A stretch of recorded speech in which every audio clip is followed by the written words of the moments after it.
Hi and welcome to this episode of Conversation with a Chef. I'm Jo Ritty and I love sharing with you the conversations I get to have with talented and passionate chefs. It's the backstory, if you will, to the food they're putting up. I begin today by acknowledging the Wurundjeri people of the Kulin Nation, traditional custodians of the lands and airwaves of Naarm where this conversation was recorded. Land which was never ceded, land where communities came together to eat seasonally, locally and without exhausting resources. I pay my respects to their elders past and present and to any First Nations people listening today.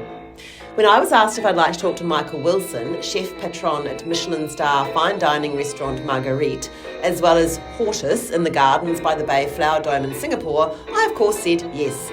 Then I got nervous. Michael trained in Melbourne under Grossi and McConnell before heading to Shanghai, where he earned his first Michelin star 5 months after opening Phenix in the Puli Hotel and Spa. Now he's executive chef and part of the group who owns the incredible Marguerite. But I needn't have worried. We had a lovely chat over Zoom. Michael's down to earth, super friendly, and as we spoke, his 2 dogs appeared on the screen before falling asleep beside him. Michael's menu at Marguerite is a 7+ course degustation filled with labour-intensive but absolutely delicious flavours and creativity. Michael has some fresh and satisfying perspectives on food, cooking and the industry as a whole. I can't wait to go to Singapore, get the buggy through the Flower Dome to Marguerite and savour every mouthful. Hi Michael, nice to meet you. How are you, Jo? Yeah, I'm good, thank you. How's your day been? Party yesterday, so it's been a day of resting. Oh, very good, very good.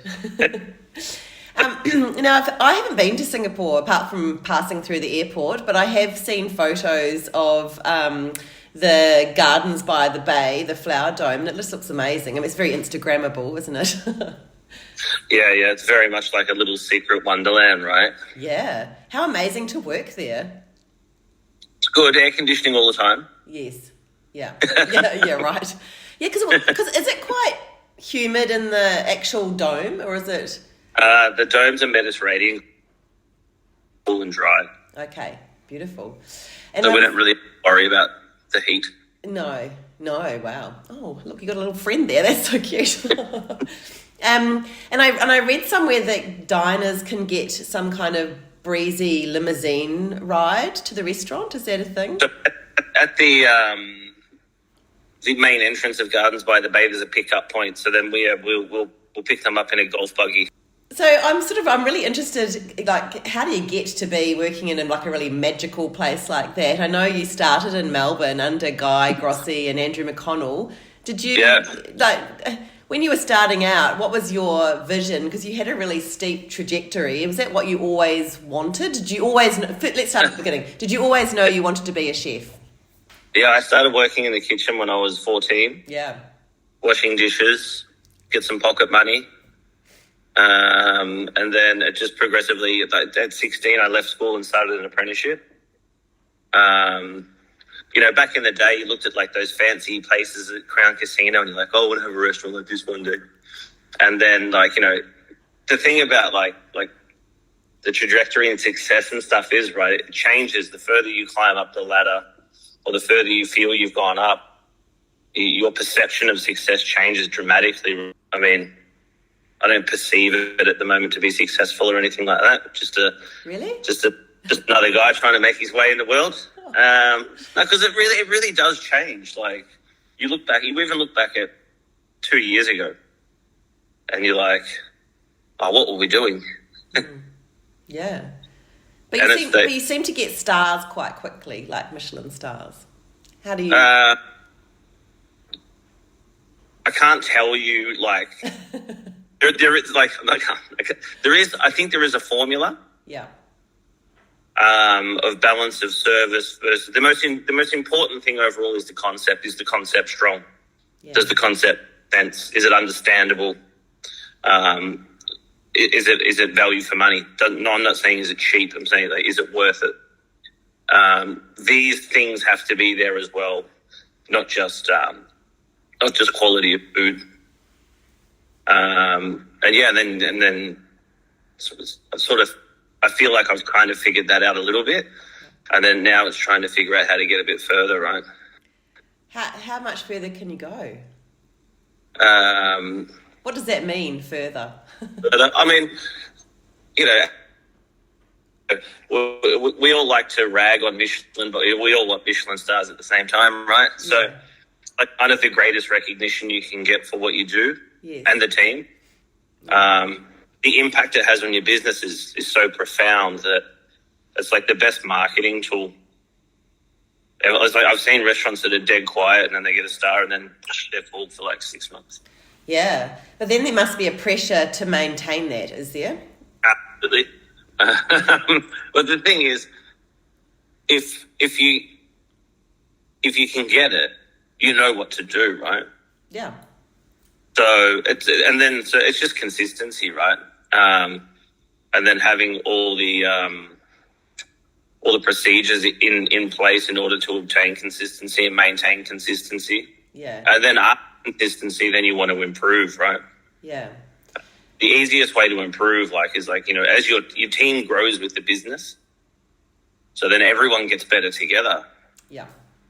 And this is when you really see improvement, right? If you've got 30 staff and everyone improves 3%, that's 90%. Yeah. I was going to ask you, because it's not just about you, is it? It's not just about the head chef or the executive chef getting a star. It's a whole team. You need to have everyone on board with you. And people got to be aligned. Yeah, and I guess you've got to foster a sense of belonging and goodwill in the staff that they want to get to be on that pathway with you. Yeah, there's definitely easier ways for people to make money. Yeah. Yeah. So you got to get people that are passionate about it, and they have to be interested and enjoy what they do. Yeah. So the recruitment process, you will get people that they think that that's what they want to do, but the reality is it's not, which is fine, right? There's nothing wrong with that. So it's a recruit, especially in Singapore. Recruitment can be quite tough, just because of the way that they handle visas and things here. Staffing for everyone can be a bit of an issue. Yeah. Okay, so it's an issue there as well. How long have you been in Singapore? 4.5 years. Yeah. And what got you there in the first place? I was working in Shanghai before, and I met my wife in Shanghai, but she's from India. And she moved out of Shanghai. She was living in the US for a while, and then she moved back to England, and then we got married. And we were like, we can't live like this, right? We need to be in the same place. And then my business partner now, I met him when I was in Shanghai, because he had some restaurants there, and an opportunity came up here. So I mean, they had restaurant in that premises before, yeah, and they wanted to redo it and have a whole new concept and everything. So we worked together on that and put 2 new concepts in there. So that's Hortus and Marguerite? Yeah, so Marguerite's the fine dining restaurant, and Hortus, casual Mediterranean restaurant. Okay. All shared plates. Okay. Yeah. I'm really fascinated by the Marguerite menu. It's fascinating to read some of the things. For example, duck, cherry. What? Tell me about that. It was me taking the pic out of duck, goose. Yeah. Classic combination of cherry and duck, right? Yeah. So what we did was there's a few layers to it. So the bottom is the financier cake, but it's made of duck fat rather than burnt butter. And then we change the sugar and we use a different kind of sugar that's half as sweet. So then we have a savoury financier, and then a duck liver mousse. And then we make a duck ham. So we take duck breasts, salt them for 48 hours, and then dry them for about 70 days. So then it's prosciutto. Wow. Okay. And on top is cherry leather, so a roll up. Okay. And so classic flavour combinations, but just texturally, it's chewy, acidic, savoury, umami. Yeah. So now that sort of explains to me a bit more, because I read about you like to call it creative cuisine, and I guess a lot of chefs would describe what they're doing as creative. You're applying that to your particular? Is that about putting the way you put the menu together as well, and provenance and all of those things? I think that, like, in Australia, if you say it's modern Australian, it's understood. If you say it's Italian, it's understood. When you leave that island and come over here, like my previous restaurant, Phenix, was French. Yeah. Marguerite at its core is probably more French techniques, and the way the menu's built and everything is definitely probably a French restaurant. But where the problem lies is I'm not French. So when I turn around and I start manipulating food in a different way, like we use a lot of spices and stuff in the food, like North African, Mediterranean spices. Yeah. So, but at our root, we're still using like traditional French methods of cooking. We just like a little bit of spice in our life. Yeah. Yeah. So then when people go, "Is this modern Australian?" It's like, no, it's it's definitely not. Most of the ingredients come from Europe. We have tried to work with foragers and stuff in Australia to try and get some native ingredients, but we've been unsuccessful thus far, really. Okay. But essentially for us, it's like we don't really care where the ingredients from, as long as it tastes nice. And if it tastes nice and it makes business sense, then we're happy to use it on our menu, right? Yeah. But we do the menu, so if we're using summer ingredients from Europe, it has to be sort of in that theme, right? We can't all of a sudden start using winter ingredients because the menu flow is going to be a bit weird. Yeah, so I wanted to ask you about that because the duck cherry is just one element of a degustation. It's just one bite. One bite. That's just a lot that's intense work for one bite. Yeah, I mean the food's very, very labour intensive. Yeah. Like we do a cheese course. Would you like cheese tonight? If they say yes, we give them cheese. If they don't, they don't. We don't charge for it or anything like that. But it's just 3 little bites, and one is just tête du monde inside a little tart shell with a green tomato chutney. Then we do an apricot fruit leather, but inside's 3-year-old Comte cheese and sauternes. And then we do a walnut macaroon with gorgonzola and fennel and an apple and stuff. You have cheese, but you just have these 3 little controlled bites rather than this onslaught from a trolley, right? Yeah. Right. So then just going back to the whole, thinking about all of those labour-intensive, how many courses are there in that menu? If you put them all into... So we call it a 7-course menu. Okay. But then the 7 courses, but there's also, there's 6 petit fours, there's 6 canapes, 4 canapes, 6 petit fours, and 3 for the... So, yeah, there's a lot. And, every canapé is... labour intensive, right? There's multiple components on it. And then pours, we make all our own chocolates and all sorts of things. Yeah.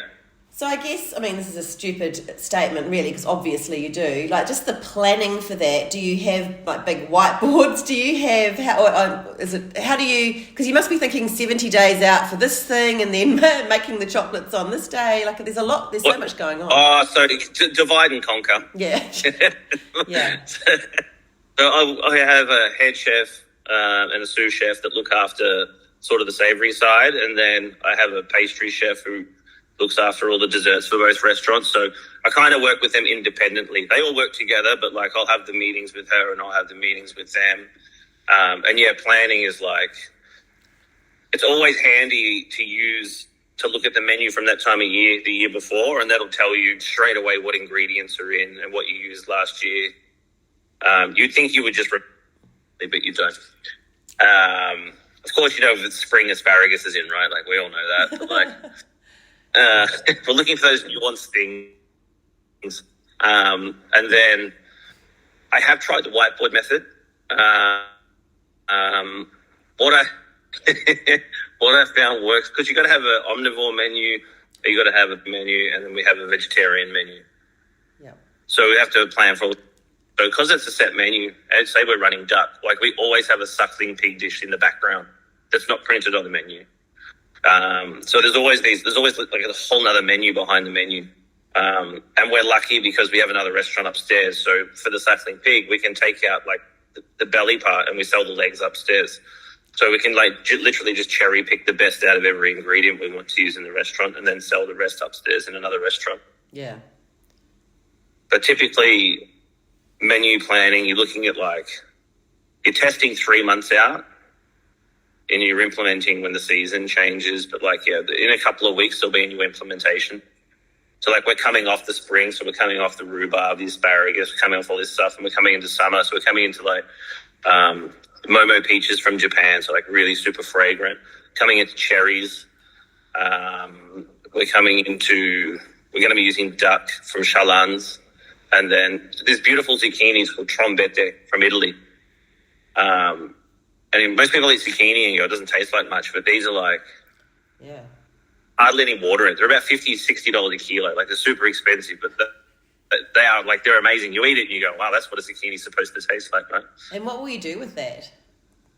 We make a little tart with it. Okay. So we essentially slice it all on a slicer, and then we line it all up, and then we cut it all down, and then we roll it all up. So it's like this spiralized tart. And at the moment it's getting like razor clams on half of it, and it's being served with some fish and a nice sauce. And yeah. These are some amazing ideas. Obviously you're inspired by the seasons and the produce and so on, but when you're having these kinds of, out there ideas of rolling things up or, doing things for 70 days and so on, like where are you getting that inspiration? Is it, obviously you've been working for, you've been in the industry for a while, but where out, like is it books? Is it social media? Is other people? Of course, you're always influenced subconsciously by like social media or other people, whether you are aware of it or not, for sure. But I think like the biggest, if you really want to get into the depths of something, you have to travel. Yeah. Yeah, you got to immerse yourself into it and understand why are things the way they are. When I was, I think 24 or 25, I went and traveled through Europe, and I had the work visa for the UK. But I just didn't want to work in the UK. Like, you went to these kitchens like, oh, not another Aussie, right? And you just, and I was just like, oh, I wasn't interested. I felt like I was seeing the same thing I was seeing in Melbourne. Yeah. And what I ended up doing was working on a winery in Bologna as a farmhand. Yeah. And I lived with the family and I worked there, and you were just exposed to, you understood why tortellinis are so small and why they're made the way they're made, right? You saw Nonna making the broth, and like the way that they made it and you ate it and the way it tasted, it's the provenance as well of all those ingredients. The eggs taste different there, the flour's different there, the charcuterie that's put inside it, right? It all makes sense. Like the minute, like another example is like you want to make a mojito, and like everyone loves a mojito, right? But I guarantee you, if you go to Cuba, the mint will taste different. Yeah. Right. Yeah, I had a similar experience. I lived in the south of France for a year, quite a long time ago, but and just watching the way like families would come together over the table, the dining table, and or people would bring things. But as you say, it was all from the area. Like the tomatoes really tasted like tomatoes, and apricots in season. It was like a mouthful of sunshine, or a mouthful of apricot jam because the flavour was so intense. And they didn't do much to things either, and I just loved. This, in my opinion, the biggest struggle, right? getting like really good ingredients, and then not over processing them. Yeah. Super important, but like difficult. There's so many people in the world, and everyone wants the good stuff, right? Yeah, that's right. So do you think about food 24/7? No. Oh, that's good. 23. Yeah. No, I mean, you're always like, you have to compartmentalize everything, right, into boxes. So like our casual restaurant, the menu doesn't change as much because it's it's 48 seats, but it'll do 250 covers in a day, right? Like it pumps. Oh, God. And then when people come back, they want to come back and they want to eat the same thing. Yeah. So there's a different challenge there as to how do we offer the same thing majority of the year for the people that want to come back and eat the same thing. So that one you really like, you really look at that. Of course, it's the food quality and all that sort of stuff and consistency, and that's all fine. But you look at it really like as a businessman, that one. But when you're working on Marguerite, it's like you will spend more money than you should in order to make the experience better, right? Do you know what I mean? Like you take so much pride in it and you want it to be better that you'll do this. You'll have way more risks. Yeah. You'll change the furniture that doesn't need to be changed. You'll polish the floor that shouldn't need to be polished yet. Like, and tens of thousands of dollars all the time that are being reinvested and reinvested and reinvested, right? Yeah. To keep it at the standard you want to keep it at. It sounds... So not food or seven, but yeah. But that sounds exhausting. So what do you love about it? One of the best bits is like watching everyone around you get better, right? And like as a team, how everyone can has the same goal and everyone pushes towards the goal. It's a very satisfying thing to see bring everyone together.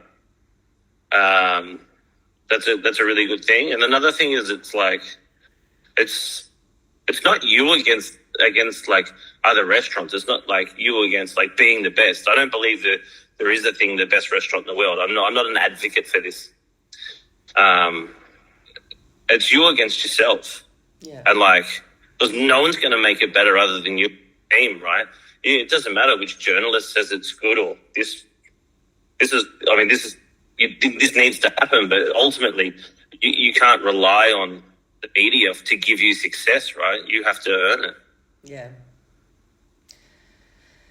Yeah, and that's right. And I mean, that sort of really plays into that, the question of what role does the media play or what role does social media play? And who are we to judge? You're working so hard in this job. I mean, every now, aren't they? So yeah. Like, does John Leithman write anymore? I'm not sure. And that's a prime example to me of that top-down feedback, which still some outlets like to do. I'm not sure if he does. I've met him a couple of times. He's always seemed like a very nice, reasonable man. Oh, I'm sure he is. I remember people being out when they would open the paper on a Tuesday. Yeah. John's like just like publicly slated someone, and you're just like, oof. Yeah. And I actually said to some people at a dinner the other night, I mean, what other industry, is so publicly performance reviewed? And they said, well, what about movies and so on? They get ratings. I was like, yeah, I don't know. Feels different to me. It feels a lot more personal when it's a restaurant and someone's worked really hard and, sometimes it's cool to talk shit about a restaurant, right? Yeah, I don't like that though. And I feel like particularly nowadays, it's hard work. It's hard, as you said, it's hard to get staff.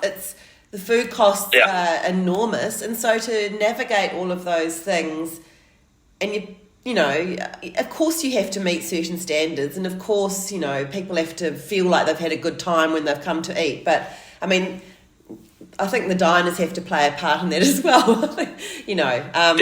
I don't know. There's a lot involved, and sure, maybe ratings are good and criticism's good, but yeah, I don't know. I feel like we're at a point where there needs to be more uplifting of hospitality than tearing down. Yeah, I agree. I will say though, like recently, we've been getting a lot of Australians passing through Singapore, coming to the restaurant, and they have such a good time. Like. They're very they're on holidays too, right? But there's, when people are so happy to be somewhere. Great. Yeah. Right? And just it just changes the environment. Yeah.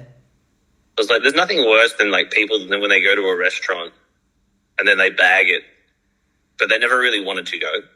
Yes. So it's like, So these people, so especially, as you say, if there's Australians there, they've looked it up, they've researched it, they want to go, so and they're invested in that experience. That's great. That's what you want. yeah. Yeah.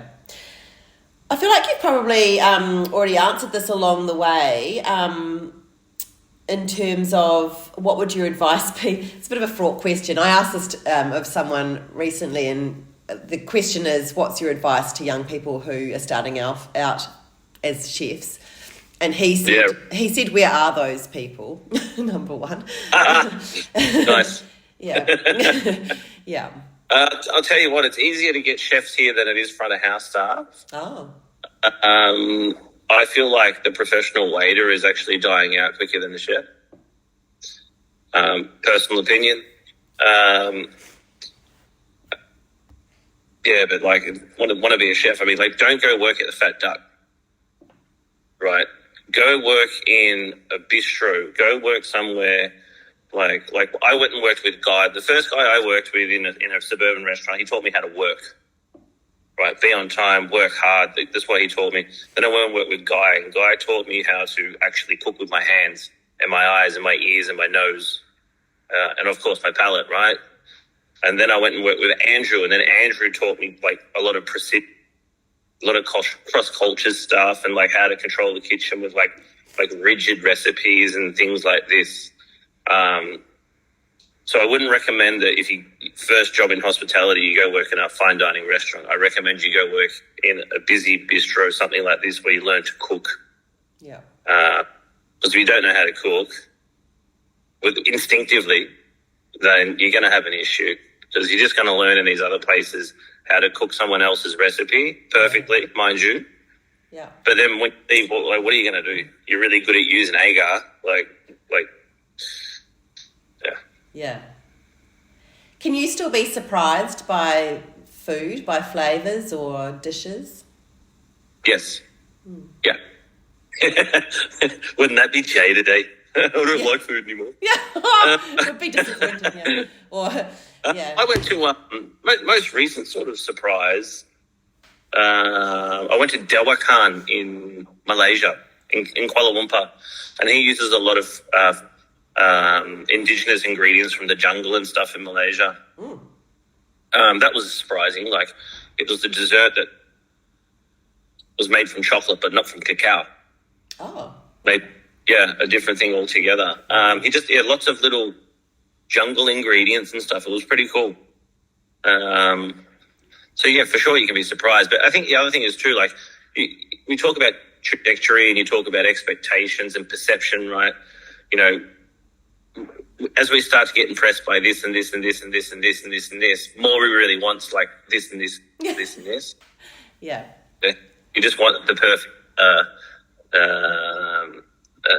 country pate or something like this, right? Yeah, that's right. Yeah. Or what is that spaghetti that everyone's on about now? Because Stanley Tucci talked about it when he went did his Puglia thing. The assassinata spaghetti. Just tomatoes, like the pasta's cooked in the tomato sauce. And that's I'm seeing that everywhere. So sometimes that's right. People just want, sometimes too much is just too much. You just want the goodness, don't you? But I think, but then it's to be taken on a journey like through your menu. That is such a treat. And it's so incredible when you know that backstory of how you've created those dishes. Like that's a story and that's a journey that, like a menu like that. Yeah, I think it is one of those things. It's a treat, right? It's not somewhere you go for, daily nourishment, right? Or a quick meal. It's an occasion restaurant of people that really like their food, right? Because there's many restaurants like this here, and this country or this city it's a bit spoiled, right? There's about 50 of them, right? And sometimes you think people forget to savor their experience or savor that time with the person in front of you. This is a big thing that I have with the restaurant, and it gets me in trouble with my PR because they're always like, "Oh, we want a story," and I'm like, "No story, no story." It's like the person that's sitting next to you or in front of you that you're dining with, you know, we need to make sure that these two people have this beautiful interaction with each other. And, you know, we're the supporting cast. They're the stars, right? I love that. Yeah. And that's my number one thing. Like, don't spend too much, like, not every dish is prepared at the table. Don't overload people. Like, give them beautiful food, trick them, amaze them, fine. Everything, will tell them everything. If they want to know nothing, absolutely fine with it. Yeah. Yeah. Thank you, and thank you. It's on your day off. I better let you get back to it. But thank you so much for your time, Michael. It's really nice to meet you through the screen. But my pleasure, Jo. Yeah, have a good day. If you ever have the opportunity to come over, let me know. Oh, absolutely, I will. That's right. So thank you for your time. Okay, take care. Thank you. Thank you so much for listening to this episode of Conversation with a Chef with Michael Wilson. If you liked what you heard, you can jump on the restaurant's Instagram, which is at Marguerite Restaurant. That's Marguerite. I can't help but say it with a French accent. So Daisy. It's MARGUERITE Restaurant, all one word, and Michael Wilson Chef, also all one word, to see all the glorious things. There are some amazing photos of these incredible courses in this degustation. Amazing. Or you can go to their website, the Marguerite website, and read through the incredible sounding menu. That's marguerite.com.sg. If you'd like to hear more stories from other chefs, I'm on Instagram at Conversation with a Chef. Then you can see when new photos of chefs pop up and you know there's a new podcast to listen to. You can read the chat and become a subscriber at www.conversationwithachef.com. And of course, you can follow me on Apple and Spotify podcasts. I would love it if you told a friend about my chats, because that's still the best way to get the stories out there. Once again, thanks so much for listening. Have a great day and bon appétit.